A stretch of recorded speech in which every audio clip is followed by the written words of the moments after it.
많은 사람들이 하루에 한두 가지 정도 이상의 일을 가지고 근심하며 살아간다고 합니다. 이 근심, 걱정에 대해서 이 뉴욕타임즈에서 한 기사를 낸 적이 있는데요. 걱정은 일어나지 않을 일에 대한 강박적 생각이다라는 그런 내용의 기사를 냈습니다. 그러니까 이런 거죠. 아직 이 걱정이라는 것은요, 아직 그 일이 내가 걱정하고 있는 일이 일어나진 않았습니다. 그런데 혹시라도 그 일이 일어나게 된다면 어떻게 될 것인가? 이것에 대해서 계속 묵상하고 걱정하고 염려하는 것을 걱정이다라고 얘기하는 것이죠.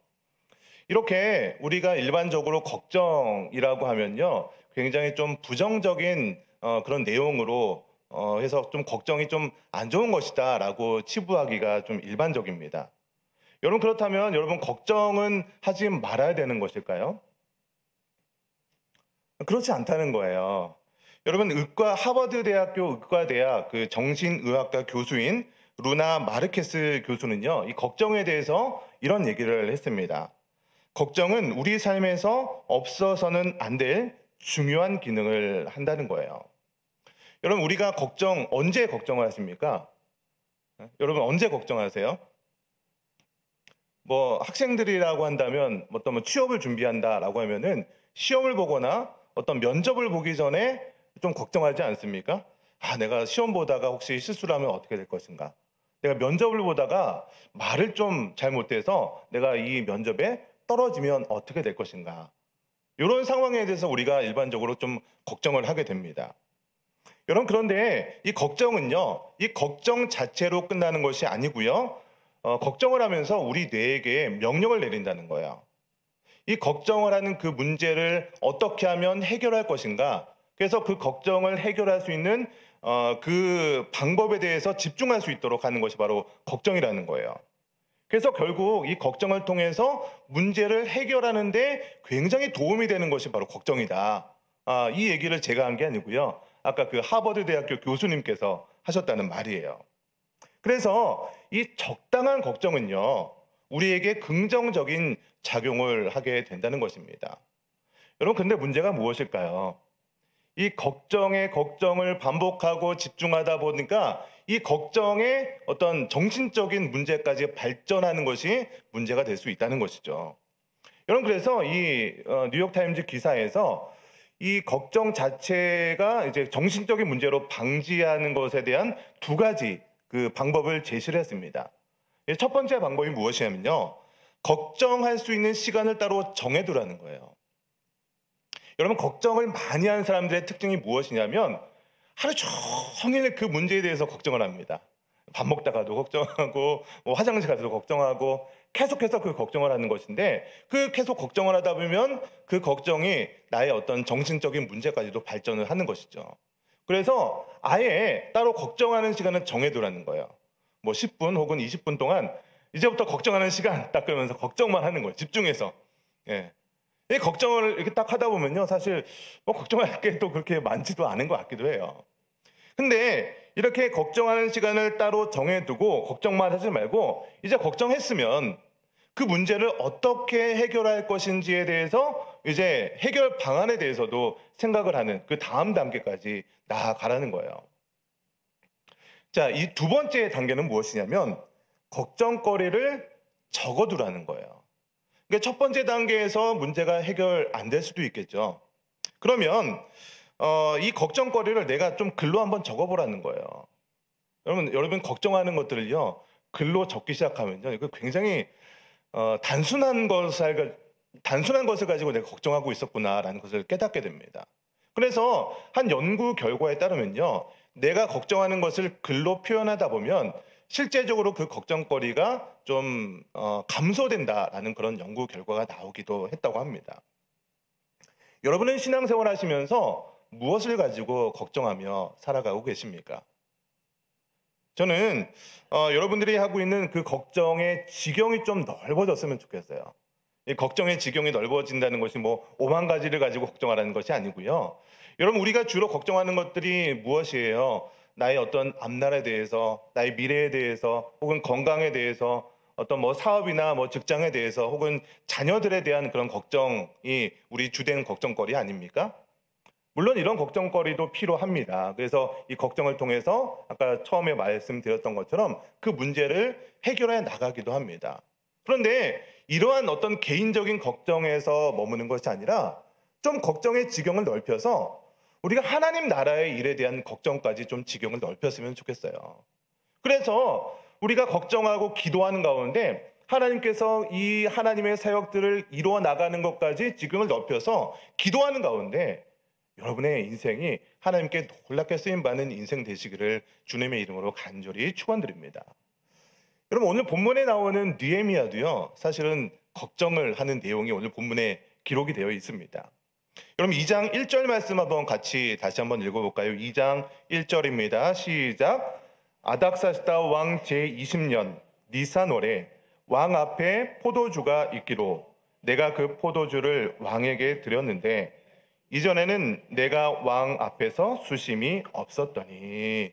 여러분 느헤미야는요 페르시아라는 그 거대 제국, 당시에는 그 주변을 제패했던 나라죠. 그 제국의 아닥사스다 왕의 술관원이었습니다.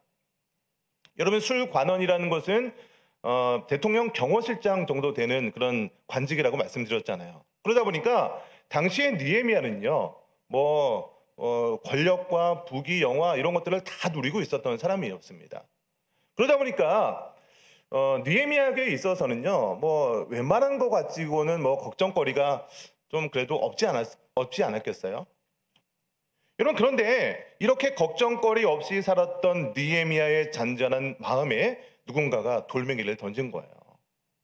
그게 누구일까요? 누가 이 걱정거리를 느헤미야에게 던져 주었을까요? 우리 1장의 내용에 느헤미야의 동생이 어떤 느헤미야에게 걱정거리를 주었어요. 느헤미야의 동생의 이름이 무엇이었죠? 네, 우리는 망각의 은혜를 받았기 때문에 제가 지난번 1장을 할 때 느헤미야 동생의 이름을 기억하는 하나의 팁을 드렸어요. 느헤미야의 동생이 몇 명이에요? 예, 하나니, 둘이니? 느헤미야의 동생의 이름은 하나니였습니다. 이 하나니가 유다 땅에 살고 있었잖아요. 근데 지금 느헤미야는 페르시아의 수산궁이라는 곳에 있었어요. 거리로 치면은 약 1600km 정도 떨어진 곳에 살고 있었습니다. 그러니까 지금 유다의 상황이 너무나도 안 좋기 때문에 이 1600km 정도 떨어진 이 거리를 이 하나니가 찾아온 거예요. 그러면서 잔잔했던 느헤미야의 마음에 돌멩이를 던진 거죠. 근심거리를 하나 전해준 거예요. 지금 유다에 살고 있는 이스라엘 사람들 지금 굉장히 어렵게 살고 있다. 그리고 성벽은 무너졌고 성문은 불탔다. 이러면서 지금 느헤미야의 마음에 걱정거리를 하나 안겨주게 된 것입니다. 차라리 몰랐으면 느헤미야는요 그냥 페르시아에서 그냥 술관원으로 행복하게 살았을지도 모르겠습니다. 차라리 몰랐으면 걱정을 안 했을 텐데 이제 예루살렘의 소식을 전해 듣다 보니까 이제 예루살렘에 대한 마음이 쓰이고 걱정을 하기 시작했다는 것입니다. 여러분은 걱정거리가 생기면 어떻게 그 걱정거리를 해결해 나가십니까? 주로 예전에 드라마를 보면요 어떤 걱정 근심거리가 생기면 어머니들이 하는 그 방식이 있었어요. 그렇죠. 하얀 머리띠를 딱 메고 이제 방 안에 이제 이불을 깔고 누워 계십니다. 딱 돌아서서 이렇게 누워 계시는 그런 모습을 보게 되는데, 여러분 우리가 걱정거리 앞에서 큰 문제로 발전시키지 않는 방법 제가 두 가지를 아까 말씀드렸었죠. 시간을 정해서 걱정을 하기도 하시고 글로 적어보라고 하셨습니다.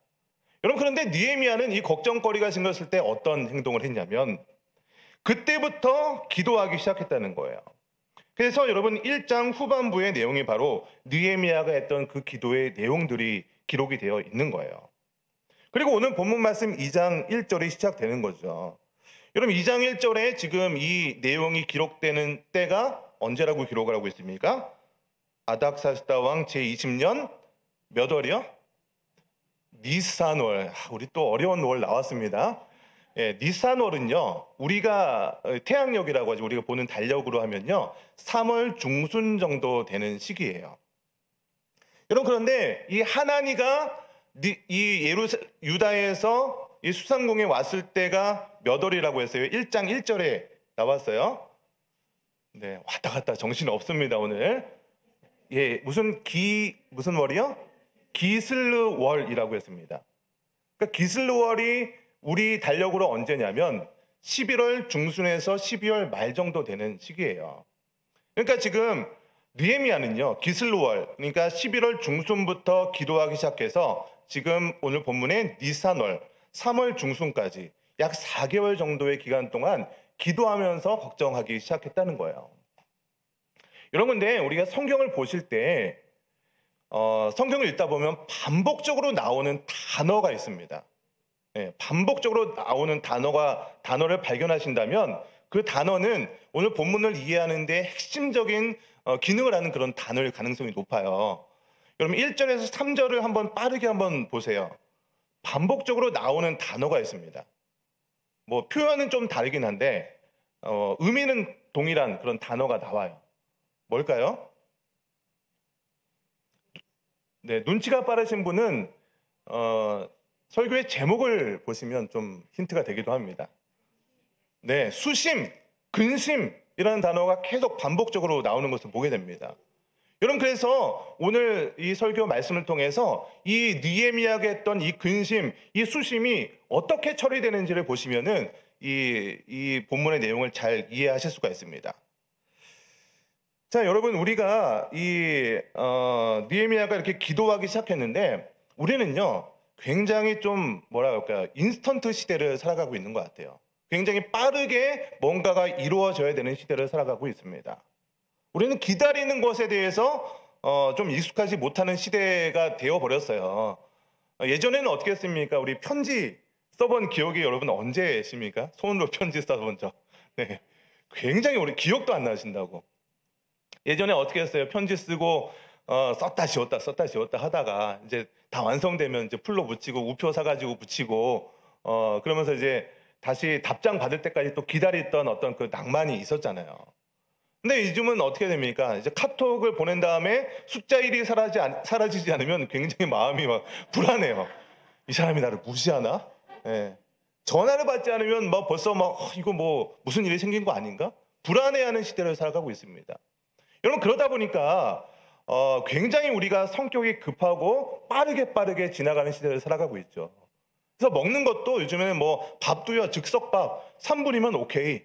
냉동식품 요즘에 이제 마트 가시면은 이제 거의 이제 끓이기만 하면 되는 그런 상품들도 굉장히 많이 나오잖아요. 택배도요, 장난 아닙니다. 로켓처럼 빠르다고 해서 무슨 배송 이렇게 하면서 때로는요, 오늘 저녁에 택배를 시켰는데 가끔 1시, 2시 택배가 도착하기도 해요. 이런 시대를 살아가다 보니까 우리는 빠른 것에 대해서 익숙한 시대를 살아가게 됩니다. 그래서 기도의 응답조차도 순간적으로 빨리, 내가 기도하자마자 로켓처럼 빨리 응답되는 것을 원하기도 합니다. 하루 이틀 기도해보고요, 내가 응답이 없으면요, 이거 기도에 응답이 없구나, 이렇게 포기해버리기도 합니다. 여러분, 그런데 성경을 보시면요, 기도 응답을 위해서 굉장히 오랜 시간 동안 기도하는 사람들이 많이 등장을 합니다. 오늘 본문의 느헤미야도요, 이 일을 놓고 4개월 동안 기도를 했다는 거예요. 여기서 오늘 중요한 첫 번째 포인트가 나옵니다. 이 첫 번째는요, 느헤미야는 하나님 나라의 일을 위해서 근심하고 기도했다는 겁니다. 여러분, 오해하지 마십시오. 제가 하나님 나라의 일을 위해서 근심하고 기도했다고 하니까 그러면 내가 개인적인 어떤 그 기도 제목을 위해서 기도하고 근심하는 것은 잘못된 것인가? 그렇지 않다는 거예요. 여러분의 개인적인 어떤 기도의 제목, 걱정하고 근심하는 것들을 위해서 기도하시기 바랍니다. 아니, 기도하셔야 됩니다. 몇 해 전까지만 하더라도요, 우리 한국 교회 가운데 좀 고질적인 문제라고 지적했던 것이 나의 어떤 개인적인 원함, 그런 것들을 위해서만 기도하는 기복주의라고 하죠. 기복주의적인 신앙생활에 대해서 좀 지적하는 그런 한국 교회의 모습들이 있었습니다. 근데 어느 순간부터는요, 기복주의적인 기도조차도 하지 않는 한국교회 모습들을 보고 있습니다. 기도하지 않는 거예요. 기도의 자리에 나오지 않습니다. 그럼 왜 기도하지 않아요? 왜 기도의 자리에 빠집니까? 여러분, 그거는요, 뭐 여러 가지 이유가 있겠죠. 뭐 참 요즘 바쁩니다. 여러분, 직장 다니시고 사업하시고 뭐 여러 가지 환경적으로 날씨도 추우기도 하고 여러 가지 문제도 있죠. 그리고 최근에는 이제 코로나 문제로 방역 지침을 지킨다고 해서 방역 지침에 딱 나와 있어요. 큰 소리로 통성으로 찬양하거나 기도하는 것은 좀 자제해야 된다. 이러면서 이렇게 교회 한 번에 나와서 기도하는 것이 뭐 뭔가 방역 지침을 위배하는 것처럼 그런 분위기가 조성이 되어 있어요. 그러다 보니까 여러분, 지금 이 기도하는 분위기, 기도하는 자리가 거의 나오지가 않는 것을 보게 됩니다. 여러분, 그런데 우리가 잘 한번 생각해 보시기 바랍니다. 이런 상황에 대해서. 그럼 기도의 자리에 나오지 않고 있고 기도를 안 하는 것이 당연한 것처럼 여기는 그런 분위기가요, 잘 생각해 보면 사단의 교묘한 영적인 그런 수법이라는 것을 깨달아야 되는 거예요. 여러분, 상황이 그러니까 뭐 방역 지침을 지켜야 되니까 뭐 온라인으로 예배 드릴 수 있으니까 뭐 다 맞는 말입니다. 뭐 그것이 틀렸다는 것이 아니고요. 여러분, 우리의 어떤 방향성이 굉장히 중요하거든요. 사람이요, 한번 습관이 형성이 되면요, 그 다른 습관을 형성하기 위해서는요, 굉장히 많은 노력을 해야만 더 좋은 습관을 누릴 수 있는 거거든요. 기도하지 않는 습관을 들이기 시작하면, 교회를 멀리하는 습관을 들이기 시작하면 다시 교회에 나오고 기도하는 습관을 들이기 위해서는요, 엄청난 에너지를 쏟아 부어야만 기도할 수 있는, 다시 교회로 나올 수 있는 그런 방향성으로 갈 수 있다는 것이에요. 여러분, 우리 한번 솔직히 생각해 보자는 거예요. 이 코로나 기간, 한 2년 동안의 기간 동안에 참 예배가 많이 무너지고 기도의 자리를 멀리 했었고 뭐 온라인으로 예배를 드리고 뭐 다 좋습니다. 온라인 예배는요, 사실 정말로 교회를 나오지 못했던, 어떤 아예 금지했던 기간들이 있었잖아요.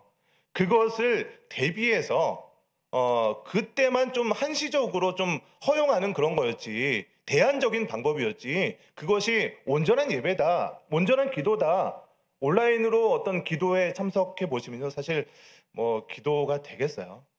사실 안 되는 거죠. 여러분, 그런데 지금 이런 상태로 기도의 자리를 멀리하다 보니까 사실 우리의 영적인 상태가 바닥을 치고 있는 거예요. 지금 사단의 교묘한 전략에 빠져서 우리의 영적인 상태가 어디까지 바닥을 치고 있는지 깨닫지 못하는 시대가 되었다는 것입니다. 그럼 그나마 오늘 이렇게 수요 예배에 나오시는 분들은 이제 주일에 이제 예배 드리고 숨 좀 쉬다가 이제 숨 까딱까딱 넘어갈 때쯤 3일째쯤 돼서 다시 예배에 나와서 다시 숨통 한번 틔우고 다시 이제 주일까지 기다리는 거예요. 그나마 여기 나오시는 분들, 그나마 여러분들은 그래도 영적으로 조금 괜찮은 분들이라고 할 수 있습니다. 여러분, 근데 한국교회 많은, 뭐 저희 교회를 얘기하는 것이 아니고요, 한국교회 전반적인 분위기가 지금 이러한 상태에 빠져 있다는 거예요. 다 맞는 말이고 바쁘고 여러 가지 방역 수침도 있고 하지만 한국교회 전체적인 상황이요, 사단의 교묘한 수법에 지금 넘어지고 있고 성도들의 영적인 상태, 뭐 목회자들도 마찬가지예요. 완전히 바닥을 치고 있는데 그것을 깨닫지 못하고 지금 우리의 사단의 그런 이 교묘한 전략에 농난을 당하고 있는 것이죠. 여러분, 우리가 기도하지 않는 것은 무엇 때문일까요? 여러 가지 이유가 있겠죠. 뭐 바쁘고 뭐 건강상의 문제고 뭐 여러 가지 이유가 있겠지만 결정적인 이유는요, 하나님에 대한 믿음이 없기 때문입니다. 그러면 하나님께 우리가 기도해서 하나님께서 응답 주신다면, 하나님께서 기도를 통해서 우리를 사용하시고 하나님께서 기도를 통해서 일하신다는 것을 믿으신다면 왜 기도하지 않겠습니까? 내가 기도 한번 몇 번 해보고 하루 이틀 해보고 한 일주일 해보고 기도했는데 뭐 좀 잘 안 되더라. 하나님께서 기도에 응답을 주신다는 그런 확신이 없으니까, 그거에 대한 믿음이 없다 보니까 기도하지 않고 기도의 자리에 모이지 않는 것 아니겠습니까? 여러분, 우리가 기도의 자리에 나오지 않고 교회와 점점 멀어진다는 것은요, 사단의 전략에 넘어지고 있다는 것을 우리는 깨달아야 하는 것입니다. 여러분, 우리가 이 시기에 정말 정신을 바짝 차리지 않으면 영적으로 바닥치는 것은요, 순간입니다. 목회자도 필요 없어요. 여러분, 느헤미야는요, 예루살렘 소식을 듣고 하나님 나라의 일에 대해서 근심하고 기도하기 시작했습니다. 여러분, 이렇게 하나님 나라의 일을 위해서 일을 시작하면 우리는 이제 하나님의 뜻을 향해서 일을 하기 시작하니까 이제 문제가 다 이제 좀 풀리겠구나라고 생각할 수 있습니다. 여러분, 그런데 하나님의 나라의 일을 시작하면 문제가 발생하기 시작해요. 이상하게요. 왜냐하면 이제 하나님의 성도들이, 하나님의 백성들이 사단의 어떤 농락 가운데 넘어지고 있다가 이제 하나님의 일의 방향으로 가려고 하다 보니까 이 사단이 가만히 있겠어요? 어떻게 해서든지 넘어뜨리기 위해서 그런 갖은 방법을 사용할 수 있겠죠. 그러니까 하나님의 일을 하기 시작하면 일이 다 풀리는 것이 아니라 문제가 발생하기 시작하는 거예요. 그동안 안 했던 방향의 일을 시작하다 보니까 뭔가 삐그덕거립니다. 뭔가 의견의 충돌이 일어나고요. 뭔가 하려고 그러면 뭔가 이상하게 잘 풀리지 않는 일들이 발생하게 됩니다. 그때 사단이 우리 마음 가운데 주는 것이 무엇이냐면 그 일을 하는 사람들에게 불평하는 마음을 주는 거예요. 왜 일을 이렇게 시작해가지고 이런 문제를 만드냐. 일을 하는 사람들에게 원망을 주고 또 일하는 사람은 상처를 받습니다. 내가 좀 하나님의 일을 하려고 하는데 왜 나를 이렇게 힘들게 하냐. 그러면서 교회 안에 분열을 일으키고 이런 것들이요, 사단의 전략이라는 거예요.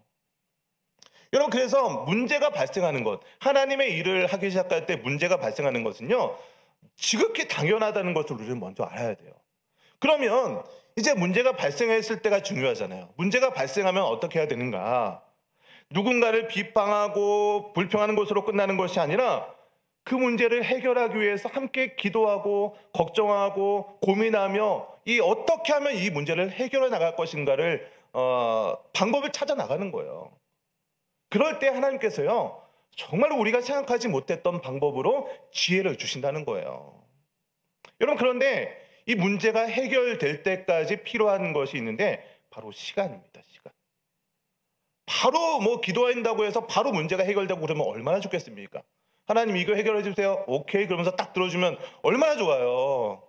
근데 하나님께서는요, 그렇게 즉각적으로 응답해 주실 때도 있지만 대부분의 경우에는요, 기도 응답될 때까지의 인내의 시간이 필요합니다. 근데 우리는 그 시간을 참지 못하는 거죠. 근데 느헤미야는요, 그 기간 동안 기도하면서 기다렸다는 거예요. 여러분, 이렇게 기도하면서 기다리는 것은요, 위대한 리더들의 특징입니다. 하나님께서는요, 느헤미야가 하나님의 일을 헌신하자마자 바로 사용하신 것이 아니에요. 먼저 기도하게 하시고 이 4개월이라는 기간을 통해서 느헤미야가 준비할 수 있는 기간을 주셨다는 것입니다. 여러분, 하나님께서 저와 여러분을 사용하실 때 그냥 사용하는 것이 아닙니다. 반드시 하나님께서 사용하시는 그 사람은요, 준비시킵니다. 그래서 하나님께서 우리를 사용하시는 그 영역을 보면요, 준비된 만큼, 그 역량만큼 사용하시는 하나님이라는 것을 아시기 바랍니다. 여러분, 그래서요, 준비되지 못한 사람은요, 하나님 입장에서 한번 생각해 보세요. 우리가 하나님이 될 수는 없지만 하나님은 하나님의 사역을 해 나가시잖아요. 근데 하나님께서 이 땅의 사람들을 두루두루 살펴보는 거예요. 누가 준비됐나? 누가 기도하고 있나? 누가 준비하고 있나? 두루두루 살펴보고 있는데 하나님께서는 일을 하셔야 되는데 쓰려고 하니까 쓸 사람이 없는 거죠. 근데 딱 보니까 저기 무슨 어떤 권사님이 기도하고 있는 거야. 저기 보니까 어떤 집사님께서 열심히 준비하고 있는 거예요. 그러면 하나님의 입장에서 그 사람을 들어서 사용하지 않겠습니까?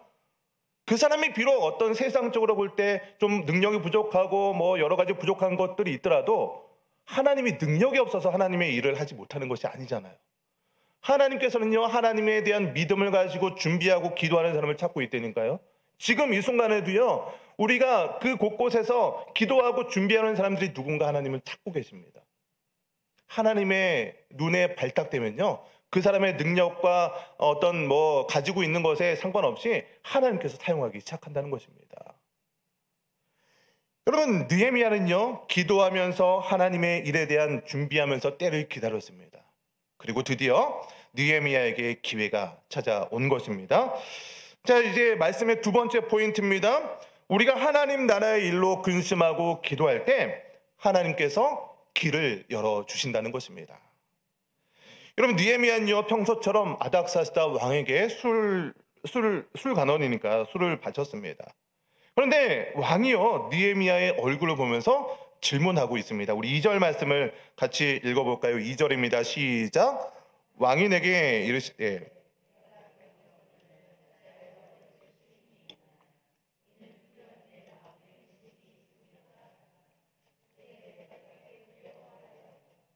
여러분, 왕이 지금 느헤미야 얼굴에 수심이 가득했는지를 이제 물어보고 있었죠. 그때 느헤미야가 어떻게 반응했습니까? 어떻게 했다고요? 내가 어떻게 두려워했어요? 크게 두려워했다라고 기록을 하고 있습니다. 여러분, 지금 이 크게 두려워했다는 것은요, 느헤미야가 생명의 위협을 느낄 정도의 어떤 큰 공포와 두려움을 당하고 있는 모습을 표현하고 있는 거거든요. 왜냐하면 느헤미야의 관직이 뭐라고 했어요? 술관원이라고 했잖아요. 술관원은 왕이 먹는 술을 관리하고 그것을 이제 왕에게 대접하는 그런 직분을 감당하는 거잖아요. 근데 당시에는요, 왕이 먹는 음식이나 뭐 어떤 술에다 독을 타서 독살하는 것이 위험한 그런 시대였죠. 그래서 지금 느헤미야의 얼굴에 근심이 가득하다는 것은요, 느헤미야가 혹시 왕이 먹을 술에 독을 타서 왕을 암살하려고 하는 것이 아닐까라는 의심을 받을 수 있는 그런 상황이 될 수도 있는 거예요. 그래서 느헤미야가 너 왜 이렇게 근심하고 있어? 이렇게 물어보니까 느헤미야가 크게 두려워했다는 것이에요. 이게 아니더라도 또 다른 해석도 있는데요. 지금 아닥사스다 왕은요, 페르시아의 그 왕이에요. 페르시아의 왕이 지금 큰 잔치를 베풀었잖아요. 그러니까 그 잔치 자리에는 뭐 기쁨이 있고 막 즐거워야 되는 그런 자리인데 일개 지금 술 관원이 막 뭐 똥 씹은 표정을 하고 있는 거예요. 그러면 그 잔치 분위기가 완전히 망하는 거잖아요. 그러면 완전 그 자리에서 아웃당하는 거죠.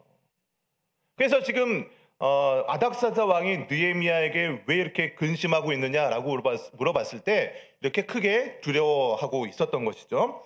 여러분, 그런데 위기에는 항상 기회가 함께 찾아오는 것입니다. 여러분, 당시에 이 아닥사스다 왕의 권력은 우리가 상상할 수 있는 범위를 넘어선 그런 권력을 갖고 있었습니다. 그래서 감히 이 술관원의 입장에서 왕에게 자신의 의견이나 어떤 뭐 질문이나 이런 것을 함부로 할 수 있었던 위치가 아니었습니다. 심지어 우리 에스더서를 보면요, 아하수에로 왕에게 에스더가 나아갈 때 목숨을 걸고 나아간 거잖아요. 네. 만약에 그 에스더가 왕 앞에 나아갔을 때 왕이 그 규를 잡지 않으면 왕후조차도 죽을 수밖에 없는 그런 운명에 처했었던 때가 이게 페르시아 왕 때였거든요. 왕후도 그 정도라면 이 술관원 정도는요, 뭐 아무것도 아닌 그런 상황이거든요. 그래서 지금 왕이 질문하기 전에 어떤 자신의 어떤 원하는 것을 얘기할 수 있었던 그런 상황이 아니었습니다. 그런데 지금 느헤미야는요, 왜 왕이 얼굴에 그렇게 수심이 가득하냐라고 물어봤었던 것이 굉장히 큰 위기였음에도 불구하고 그때가 바로 기회가 될 수 있었던 것이죠. 왜냐하면 우리가 그 왕이 질문했을 때 이제 왜 내가 이렇게 얼굴에 이런 일이 있고 어떤 얘기를 할 수 있는 그런 기회가 주어진 거거든요. 여러분, 그래서 우리가 하나님 나라의 일을 할 때 근심하고 걱정하고 기도할 때 하나님께서 길을 열어주시는 것을 우리는 체험을 통해서 알 수 있는 거예요. 여러분 많은 신앙의 경험을 통해서 여러분 기도할 때 하나님께서 길을 열어주시는 것을 경험할 때 있지 않습니까? 안 될 것 같아요. 분명히 이건 안 되는 건데 하나님께서 이상하게도 내가 생각하지 못하는 방법으로 길을 조금씩 열어주는 것을 보게 됩니다. 느헤미야에게 이 아닥사스다 왕의 질문이 바로 그 기회가 될 수 있었던 것이에요. 여러분, 그래서 우리가 어떤 걱정하는 것에 대해서 그냥 걱정으로 끝나는 것이 아니라 걱정을 긍정적인 효과로 발전시키기 위해서는요, 걱정만 하고 있는 것이 아니라 그것을 것을 위해서 기도하고 하나님께 내어드리는 그런 작업이 반드시 필요하다는 거예요. 여러분, 베드로전서 5장 7절 말씀 우리 자막을 보시면서 한번 보시면요, 이렇게 기록을 하고 있습니다. 베드로전서 5장 7절 말씀입니다. 시작. 너희 염려를 다 주께 맡기라. 이는 그가 너희를 돌보심이라. 여기 보면 이제 너희 염려, 걱정, 근심거리를 하나님께 맡기라, 기도하라 라는 그런 의미잖아요. 여기 맡기라라는 이 단어의 헬라어 원어의 뜻을 보면 이런 뜻이 담겨 있습니다. 위를 향해서 던져버려라. 그러니까 우리의 모든 염려, 근심, 걱정거리를 위를 향해서 뭐예요? 하나님을 향해서 던져버리라는 거예요. 여러분, 걱정, 근심거리 내가 갖고 있어봐야 우리에게 하등 도움이 될 거 하나도 없습니다. 그냥 걱정, 근심거리 갖고 있어봐요. 그게 어떻게 뭐가 돼요? 병이 되잖아요. 스트레스 받고 막 그렇게 만병의 근원이라고 하잖아요.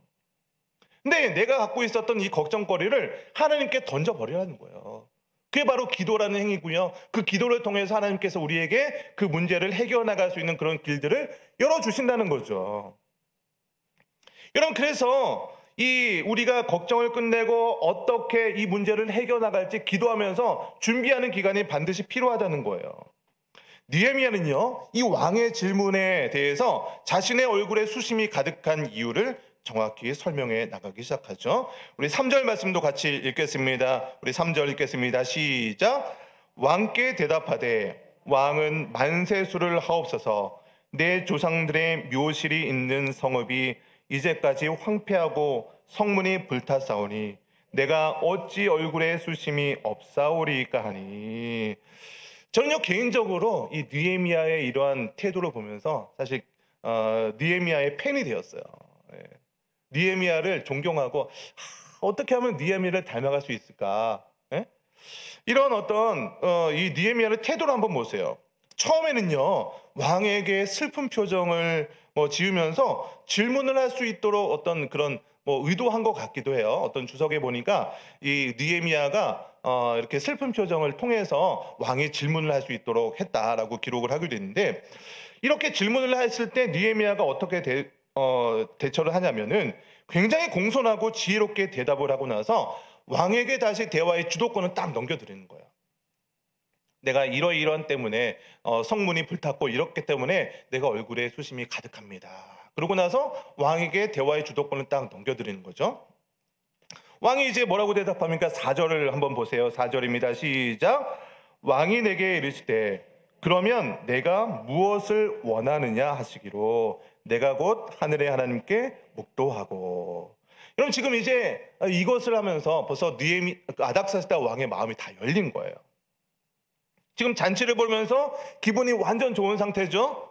그리고 많은 사람들이 초대되어서 자신의 능력을 이제 이 정도의 당시에는 굉장히 큰 잔치를 베풀었거든요. 그러니까 내가 이 정도의 잔치를 베풀 정도의 능력이 있는 사람이다. 이런 상황이 되어 있는 거예요. 뿐만 아니라 6절 말씀을 참고하시면요, 이 잔치에 왕후까지 참석한 것을 보게 됩니다. 여러분, 이제 지금 아닥사스다 왕도 남자잖아요. 사실은 남자를 다루는 것은요, 굉장히 단순합니다. 저도 남자지만 남자는요, 자신의 능력을 인정받으면 그것도 끝나요.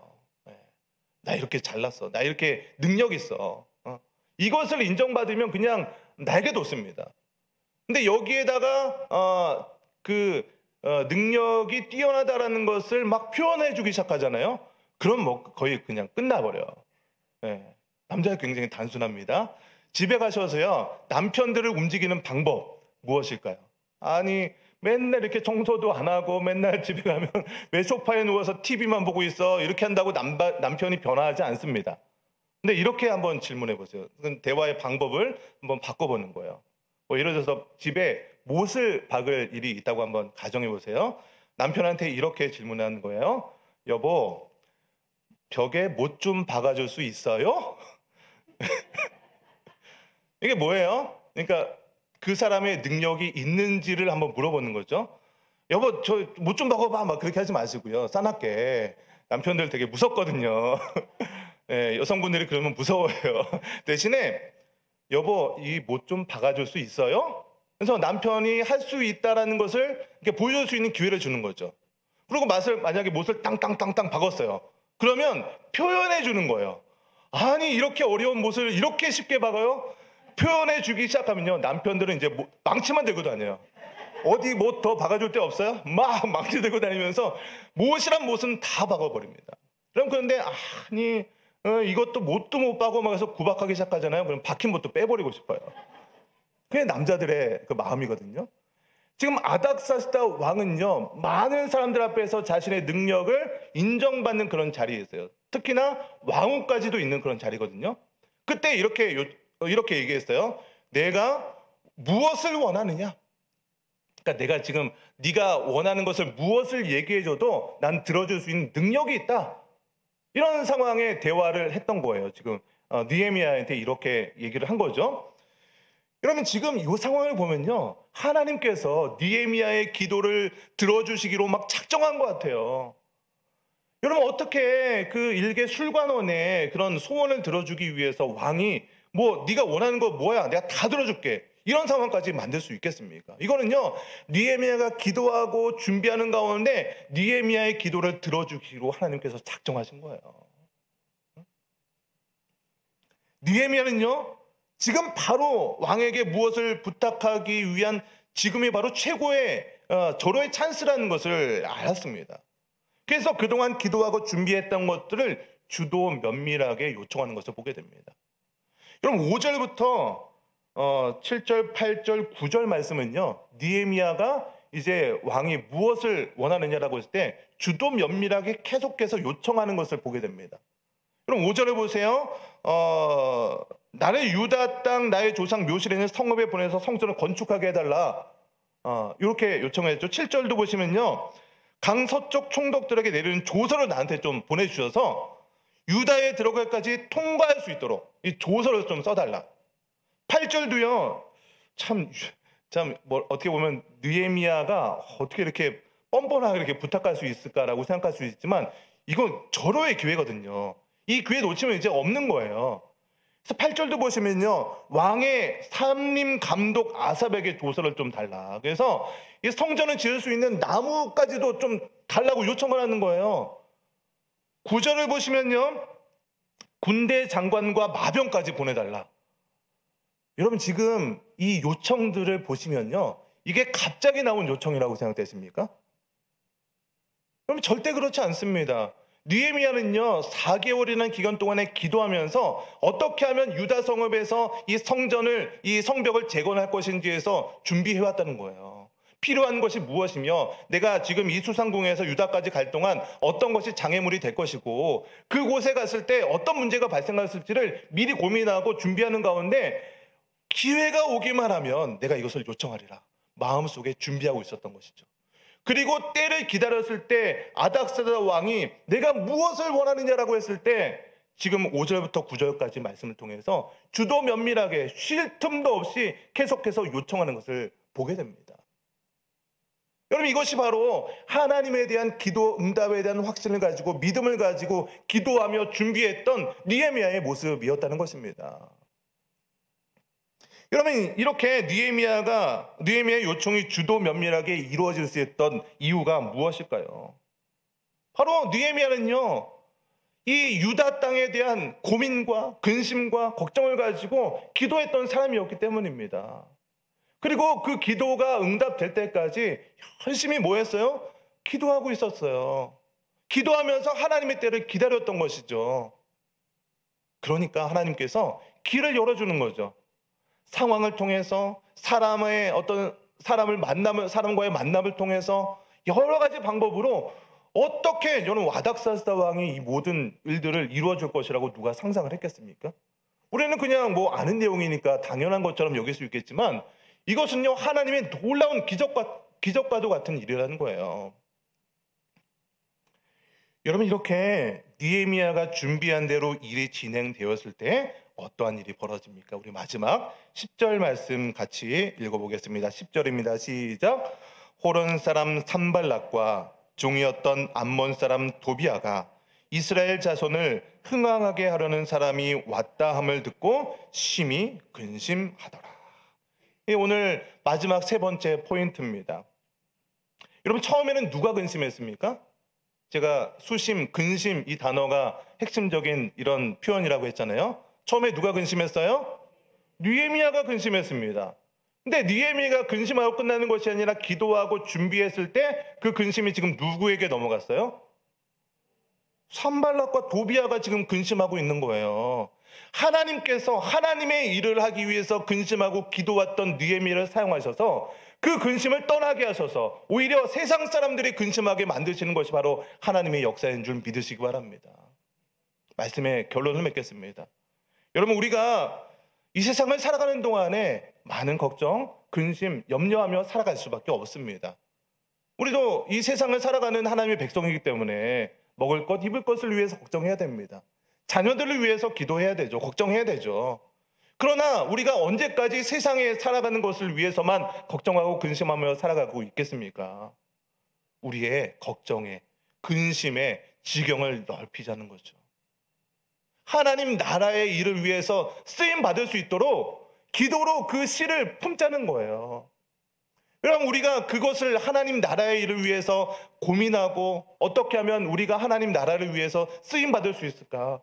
어떻게 하면 우리 천산중앙교회가, 어떻게 하면 우리 가정이 하나님 나라를 위해서 쓰임 받을 수 있을까 고민하고 걱정하면서 기도하기 시작하는 거예요.